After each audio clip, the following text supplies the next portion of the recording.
So like always, we're here to talk about basketball, and today's topic is the free agency. I will be grading moves made so far by each contending team, as well as borderline contenders, and talk about a few teams that I don't believe are near that level, even though they were in the playoffs last year. So, without further ado, let's get it.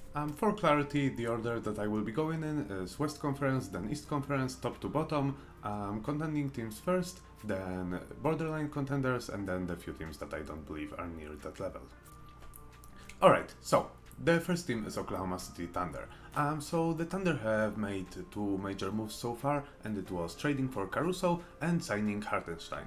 I'm gonna start with Isaiah Hartenstein because as a Knicks fan, I had the privilege to watch him on night-to-night basis and see him grow into a player he is today. Of course, it's not the sort of the last version of Isaiah Hartenstein we'll see. He's still a young player, he will continue to develop, but as of right now, he is a perfect fit for the Thunder. They needed another big, their team was too small, and of course, you know, this signing hurts me as a Knicks fan because I wanted Isaiah Hartenstein to stay. We now need another big, so we have a problem, and I digress. So what I like the most about this signing is that the Thunder are a really young team, and they needed some veterans, some mature players. And while Isaiah Hartenstein is also young, relatively young, he's really mature for his age. You know, he played under Tips, so he does whatever needs to be done to get a win. You know, he doesn't get ahead of himself. He sort of stays in his lane. He plays great defense. He puts a lot of effort into his play. He often exhibits unselfish play, passing to open teammates, and not only open, because he he can thread the needle to find guys who are surrounded by opponents. And of course, that's not all he does. He's a great defender, like I said. He has a nose for rebounds. He's a good shot blocker, often in clutch. Offensively, you know, he's got that unstoppable floater, that sort of push shot, which he will continue to develop and is already great at. And I am sure that Oklahoma fans are going to love Isaiah Hartenstein, and that the signing of Isaiah will be of huge impact for the Thunder. They also traded Giddey for Caruso, and that's also a really good move. I believe that every team that's contending needs a 3-and-D player and also a veteran, and I mean they get both in Caruso. We know that Caruso can be really productive for a contending team, like we've seen with the Lakers when they won a championship in 2020. And when it comes to that trade, I think that they've done the right move by trading away Giddey as well.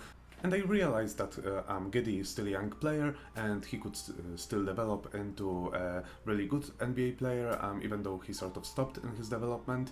But you know, there was a lot of controversy surrounding him, and also he didn't really even finish the games for the Thunder. He was often on the bench at the end of the games. So I think they've done the right thing by trading him away and getting Caruso, who's a great defender, a really good shooter, and a great veteran, and will be a good mentor for the younger guys, was a really good move. The Thunder have also drafted a few players. They re-signed some guys. Aaron Wiggins and Isaiah Joe are back, and overall I think that they made all the moves that they needed, although I still do think that they could use one more trade. Bringing in a veteran on the bench would help a lot as well, because the bench will be now very young, but other than that, I think they've done a really good job. My grade for them would be an A. They didn't do any spectacular moves, but they just made good all-around moves that helped them get better. Next team, Nuggets. The only move that they really made was bringing in Russell Westbrook, and well, they also got Dario Saric, who doesn't really matter. Anyways, back to Russell Westbrook. I'm not gonna be firing shots at Saric again. I'm really excited to see Westbrook in Denver. I think he was a perfect fit for them. I think he's the ideal guy that they should have brought. And they got him. They have the problem of the Denver Nuggets last season was that their bench was really young, and they needed someone, a veteran who can run those guys, who can help those guys get better, and who can elevate the floor when the bench comes in. And that guy is Russell Westbrook. Since he accepted his role with the Clippers as a sixth man, as a backup, he has been incredible. And I do believe that he is the best player they could have brought. He will definitely elevate the team. He will provide a spark of the bench as well as playmake for the younger guys and mentor them. So great signing all around. I'm happy to see him get a chance in Denver. Right, so they also got Dario Saric, and the only veterans right now of the bench will be Russell Westbrook, DeAndre Jordan, and Dario Saric. To be fair, Russell Westbrook is the only one who will actually provide any value, so I would say that they need to trade for another veteran of the bench, or sign someone who can help them and elevate their bench, because other than Westbrook nobody really does it for them, and if they do, they will definitely have a much higher chance at getting a ring this year. Also, one last thing that really hurts the Nuggets is that they lost KCP. We know that the Nuggets. Also, what really hurts the Nuggets is that they lost KCP. We know that the Nuggets need a player like that. It was Bruce Brown when they won a championship. It was KCP last year. That a guy who can shoot the ball and who can defend really well at that SG position. And they lost him. They have a sort of gap in the roster right now, and I don't think that they can be the team that they were if they don't get a role player who fits them at that position. So they would definitely need to look into trading or otherwise acquiring a player like that to get better. Not many guys are left, so I hope that they can figure this out and get a player that fits their team. So overall, my grade for the Nuggets would be B-. The B- is really only because they got Westbrook, who I think fits the team perfectly, because other than that, they didn't really do anything else, and they lost KCP, who was important to their team. So I think for now it's B-, could be C+, but I really believe in Russell Westbrook and the Nuggets jersey, so I'm gonna stay with that. Alright, next team, Timberwolves. The first guy they acquired was Rob Dillingham on draft night. They traded for him from the Spurs, and the Spurs will definitely be punching air in a few years. He would be a perfect guy to put next to Wemby. He's easily one of the biggest steals of the draft. A bit about Rob Dillingham, the only flaw that I've seen from him is that he's not a good defender, but overall, offensively, he is as good as it gets for a young guy. He can create his own shot, he gets buckets with ease. He's much improved as a playmaker. He can, he's got those flashy, crafty passes, like sort of young Rajon Rondo-esque. We've seen in the summer league that he finds open teammates, but also finds teammates surrounded by players. He's already proved that. His game is compared to Lou Williams a lot, but he's much better shooter behind the arc. He will be a highly impactful player, and having a guy like that, coming off the bench for your team when you're competing as well, is really the best case scenario, and every team would want that. He will definitely, in my opinion at least, maybe not definitely, but he will most likely turn into a star. And assuming he will take over Mike Conley's responsibility to start next year, but I wouldn't be surprised if it happened midway this season. They also signed Joe Ingles, who despite his age should still be a pretty productive player off the bench, and other than that I don't really see any reason for them to do any more trades or try to acquire any more players. If they wanted to, they could get a backup forward, but I think that they really have everything, and they have a great team and a really good chance at winning a championship next year. So my grade for the Timberwolves was A. They didn't do many moves, they barely did anything, but at the end of the day, that's all they needed, so for me that's an A. Now the next team is the Dallas Mavericks, and the offseason that they are having is the best possible they could have hoped for. Bringing in Klay Thompson was a brilliant move. I absolutely love it. We know that he's coming off a bad year with the Warriors, but it's still Klay Thompson, and I wouldn't really count on him having another season like that. He's one of the greatest shooters of all time.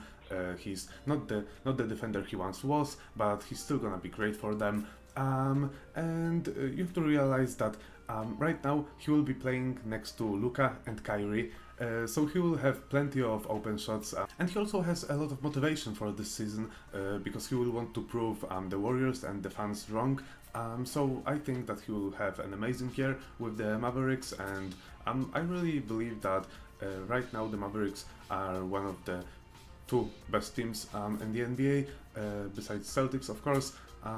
They were just in the finals, they improved greatly. They also lost Derek Jones Jr., which would have been a pretty big blow because he was detrimental to their championship run, but getting Klay Thompson means that they don't need to worry about that. I'm really happy for them. Great move. I also want to say that I love the acquiring of Quentin Grimes. As an Knicks fan, I've had the opportunity to watch him on night-to-night basis as well, and despite having an off year as well and losing quite a lot of value, when he was playing in New York, he had great potential. I always saw him as the sort of the next Klay Thompson, maybe not the next Klay Thompson, but a player whose ceiling would be Klay Thompson. He was always a great defender, a great shooter. He did have an off year, but that doesn't really matter because now he has a new scenery, a new opportunity, and I believe that he will take it. The only thing that I'm kind of worried about, is that he's now gonna play on a team with Luka, Kyrie, Klay Thompson. He's gonna come off the bench, and he's not really gonna get a lot of touches. And the problem with him is that when he doesn't get enough touches, he gets really greedy. He pulls up with shots that have no possibility of going in, the most contested, unnecessary shots. I do believe and I do hope that they will find a way to incorporate him into their game plan so that he gets enough touches and doesn't get greedy, because he would be of great help if he can, come from the bench, defend really well, shoot a few shots from behind the arc. I think that's a great trade, and also because Tim Hardaway Jr. was not working out. I mean, I know he was there for years, but at the end of the day, every possession ended with him, He was a really greedy player a lot of the times, and I realized that they sort of traded a greedy player for another greedy player, but I still think that it's a really good trade because Quentin Grimes is younger, he has time to mature, and Tim Hardaway would only be losing value now. I really like that trade, and I really like them acquiring Quentin Grimes. I think he will work out for them. And overall, tractor coming by. And they also signed Najee Marshall, who will be good for depth. And at the moment, they have a deep and talented team. I don't think that there's anything else they need to do. Great offseason overall. For me, that's an S tier. That's the best offseason they could have hoped for, and the best offseason any team had so far. I also want to say that I do realize that there were bigger acquisitions this offseason for other teams, but it's the fact that they were just in the finals and they found a way to get their team that much better. I respect that, and I think that's definitely an S tier. Not much to say about the Celtics. They didn't really do anything besides re-signing a few players and drafting Baylor Scheierman, who's a talented shooter and a solid defender. So that's about it. I gave them grade A. Despite them not making really any moves, they didn't need to. They just won a championship, so bringing back the same team and getting a young guy, a first-round pick, I think that's enough to give them an A. I can't give them an S because they didn't do anything like immaculate, but they didn't really also need to do anything, so that's an A. Next is my team, the New York Knicks, and I'll try to keep it short because I did talk about them 2 videos ago. If you want to know more, you can see the video. It's the first one on my channel. But yeah, so keeping it short, we got Mikal Bridges, who's a great acquisition, one of the best we've seen this offseason. He's really gonna help us a lot. He's of course an elite defender. We now have both him and OG as our forwards. He is an impeccable fit. He already has chemistry with half the team. He has playoff experience, finals experience. Overall, a great deal for us. Great acquisition. I'm really happy about that. Other than that, we only really participated in the draft, didn't do anything else. We got Tyler Kolek, who's a great playmaker and exactly a guy who we needed, the backup point guard off the bench. Well, I didn't need to say off the bench if he's a backup. Never mind. Paco Dadie, who's a promising scorer. He's not really ready right now to, provide a lot for us, but he's more of a project pick, and he moves well off the ball, he shoots well, he creates his own shot. really happy about the guy. And Ariel Hookporty, who's more of a prototypical center who just dominates in the paint. And he's good as a third string center. So that's about it. And what we need right now, the only thing really is a center, a big, because we lost Isaiah Hartenstein. We only have Mitchell Robinson, Sims, and Hookporty. I don't like the idea of Sims being a backup or starting in case, which I don't want to jinx it, but we know Mitchell Robinson is not gonna play the whole season. He's always hurt. So we need to trade for a center, one that would be good as a backup and that could eventually start for us if Mitchell Robinson goes out with an injury, and that is Walker Kessler for me. Could be Jalen Duren as well, but I've seen recently on Twitter people suggesting him, but I like the idea of Walker Kessler on our team. Yeah, besides that, I don't really think we need to do anything else, and to get Walker Kessler, I do believe we could just trade Sims and draft capital, and the Jazz would want to do that. So I gave us a grade. What did I give us? I gave us A- because I love Mikal Bridges trade. I love our rookies. I just see that we need to trade for a center. So the next team is the Milwaukee Bucks.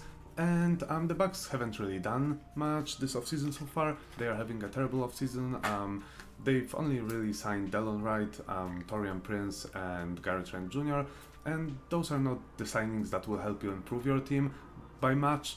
When it comes to Gary Trent Jr., I do realize that he has chemistry with Dame from Portland, and that he's a young player, but it does seem like he has hit a plateau in his career, so I don't really think that he will improve much over the rest of his career. But he's a solid backup. I wouldn't feel comfortable with him starting next to Dame. They need someone who can defend. They should have gone for Caruso. He would be a perfect guy. They didn't. They need someone who can defend at the two position and who can shoot behind the arc. And Gary Trent Jr. can shoot, but he doesn't really give you that much defense. But he will be a good backup. He can provide a little spark off the bench, and that's about it. They also drafted AJ Johnson, which in my opinion was not the right decision. Right now they needed someone who's NBA ready now, and that isn't who AJ Johnson is at the moment. He's a promising scorer. Yes, he can pass the ball, he can dribble, but he's not ready to provide a lot for them right now. One more thing is that he's a liability on defense. He's light as a feather and gets pushed around easily, also going to the basket as well. So that's about it. They should have drafted someone else. Yeah, so what they need to focus on right now is getting a 3-and-D shooting guard who will start next to Dame. I gave them a grade D-. They made some signings, though not significant enough, and they lost Patrick Beverly, and they didn't really draft well, so not a great offseason for them. And as for the Cavaliers, they haven't done much. They re-signed Mobley, Spida, they drafted Jalen Tyson, who has some potential to be a solid NBA player, and that's basically it. My grade for them is D+. It's good for them that they re-signed Mitchell, but it still doesn't guarantee that he will not request a trade. And besides that, they didn't really do anything.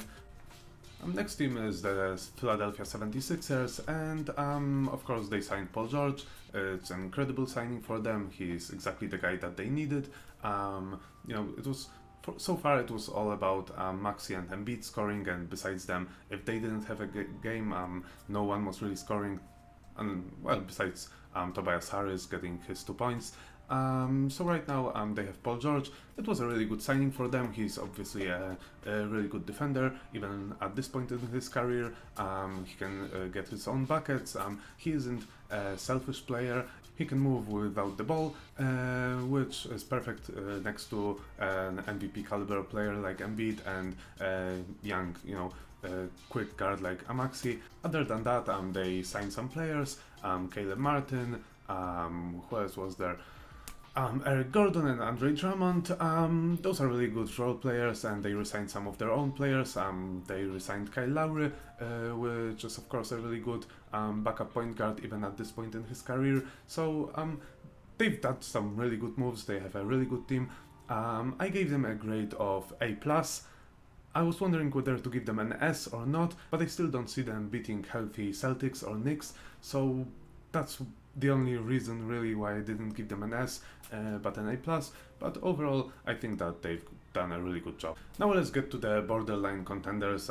Teams, those are mostly teams that have some talent. They were in the playoffs last year, and they are still, a move away from being, taken seriously in the contenders consideration. As of where they stand right now, I don't believe they are, fully contenders, but they are close to being ones. So the first team is the Clippers. Of course, they are in shambles, and they lost Paul George for absolutely nothing. And even when they had Paul George, the big three was not working out. So without Paul George, I don't really see them, standing a chance. They do seem like a playing type of team right now. They still have Harden, they still have Kawhi, so they still have great two players, but the supporting cast is just basically non-existent. They traded Russell Westbrook, who was an incredible sixth man for them last year, for Chris Dunn, of all the people. They signed some questionable characters like Kai Jones and Kevin Porter Jr. They also made some good signings like Derek Jones Jr., who was of course really important for the Mavericks last finals run, Batum, who played pretty well in the playoffs last year, and Mo Bamba was just a stretch big. I don't believe that this is enough to compete for a championship. I think that they will finish in a play-in next year, unless they do some moves, which I don't see happening. I've put them into borderline contenders, though they could very much be demoted to just other teams not good enough. Really quick, grade I gave them was F-. It's as terrible as it gets in the offseason. They need to get their shit together, because at the moment shit's tragic for real.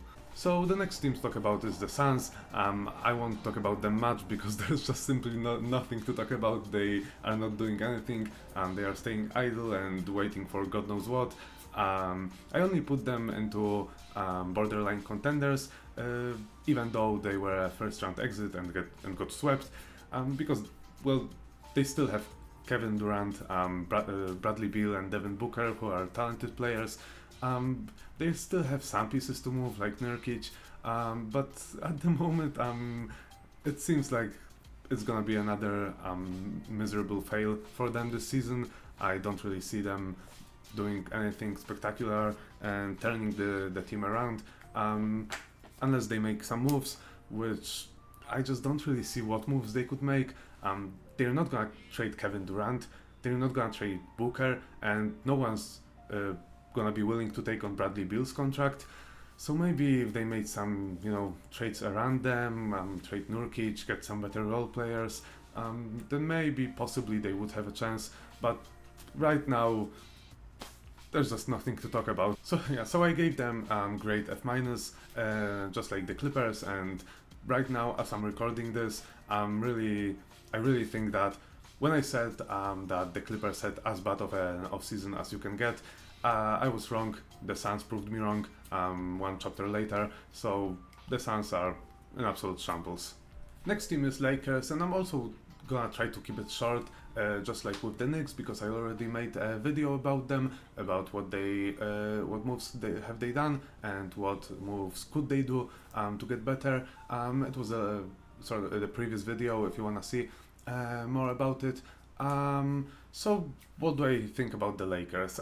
Overall, they missed every target that they wanted to get.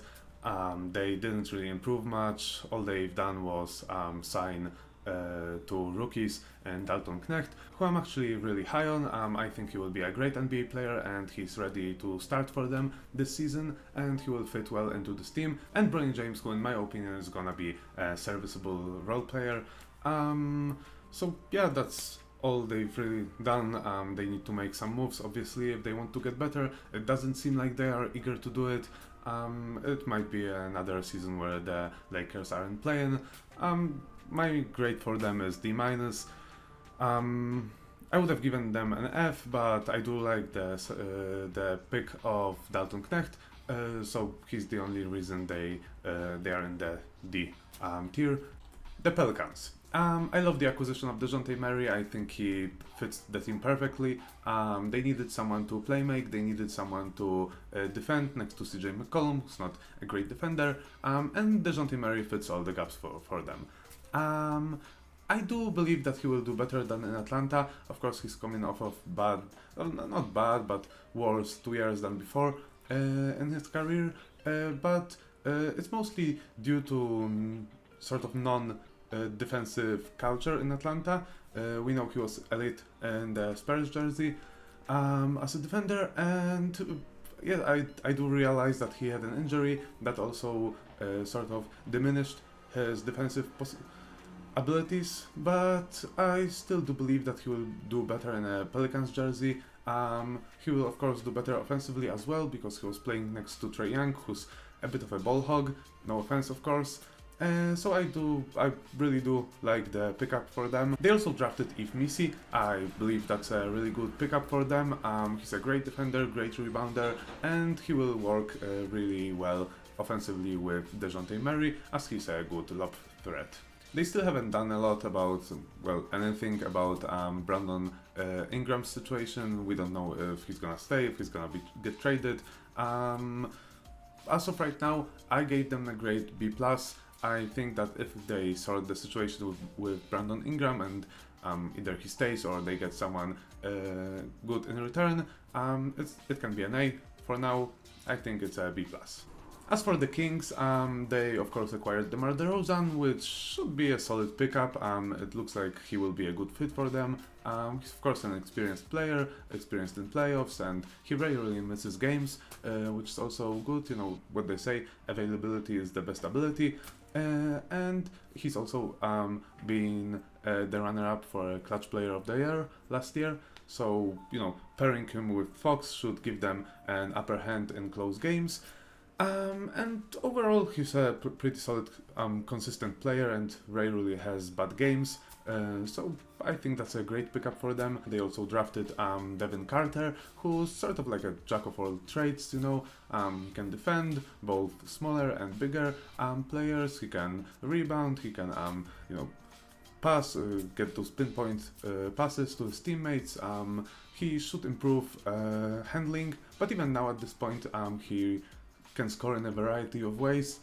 So I think that's a really good draft pick for them. One flaw that he has is that he has a really slow jump shot, and you know it worked before, but I'm afraid that in the NBA he might get that, you know, constantly blocked or heavily contested.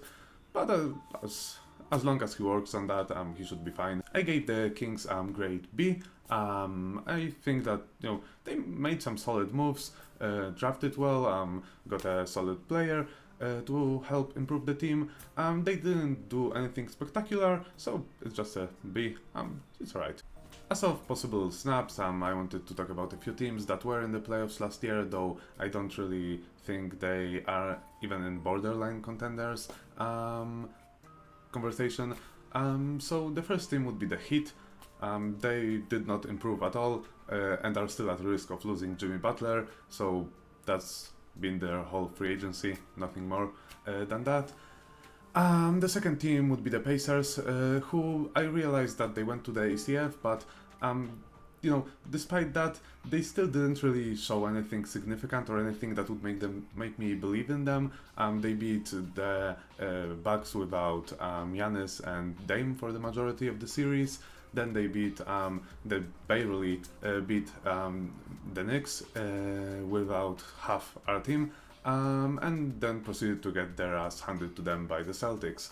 So it would be different if they made any significant moves, but they didn't really do anything this free agency, so I don't really believe in them. And you know, other teams around them are getting better, and they aren't really doing anything. So for me, not really in the conversation. Maybe they make some moves and I'll change my mind, but as of right now, not really. And the last team that I wanted to mention is the Magic, who of course are, you know, a young, talented team who might be a problem in the future. But as of right now, you know, they also, similar to Pacers, teams around them are getting better, and they haven't really done any significant moves. They drafted a second-round player and signed KCP, who's a solid role player, and that's about it. so I don't really believe they are going to cause any problems in the playoffs for the opponents. If I were to grade those possible snubs, I would say Heat get an F, Pacers get an F, and Magic get a solid D. Alright, so that's about it for today. Of course, I wanted to mention that there is a possibility that that some moves are going to be made before I upload the video, but I will be uploading today, so I don't suppose there will be anything of significance.